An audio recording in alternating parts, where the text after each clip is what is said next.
আসসালামু আলাইকুম রহমতুল্লাহি ওয়া বারাকাতুহু। সম্মানিত প্রিয় মুসলিম ভাই ও বোনেরা, আজকে আপনাদের মাঝে আলোচনা করব পাঁচ ওয়াক্ত নামাজের সময়সূচি, তাহাজ্জুদ, সেহরি শেষ সময়, ইশরাক, চাঁদের নামাজের সময়সূচি, ইফতারের শেষ সময়, নামাজের নিষিদ্ধ অক্তসমূহ, সূর্যোদয় সূর্যাস্তের সময়সূচি, প্রত্যেকটা জেলা বিভাগগুলোর নামাজের সময়সূচি।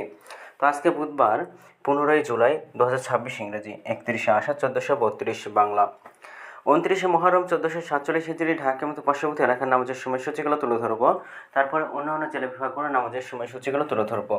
তো যে যেখান থেকে ভিডিও দেখছেন অবশ্যই কমেন্টের মাধ্যমে জানাবেন।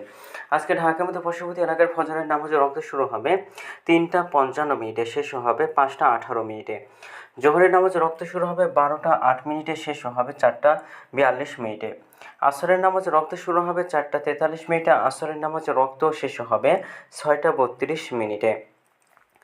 মাগরিবের নামাজ রক্ত শুরু হবে 6:53, মাগরিবের নামাজ রক্ত শেষ হবে 8:16।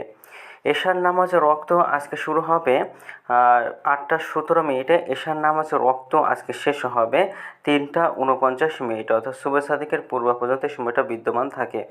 আজকে ঢাকা মতো পার্শ্ববর্তী এলাকার সেহরি শেষ সময় হলো 3:49। ইফতারের সময় সন্ধ্যা 6:53। আজকের নফল নামাজের উত্তম সময় ইশরাকের রক্ত সকাল 5:32 থেকে 8:43 পর্যন্ত, চাঁদের রক্ত সকাল 8:44 থেকে 12:01 পর্যন্ত, এবং তাহাজ্জুদ নামাজ রক্ত উত্তম সময় রাত 12:52 থেকে ভোর 3:48 পর্যন্ত।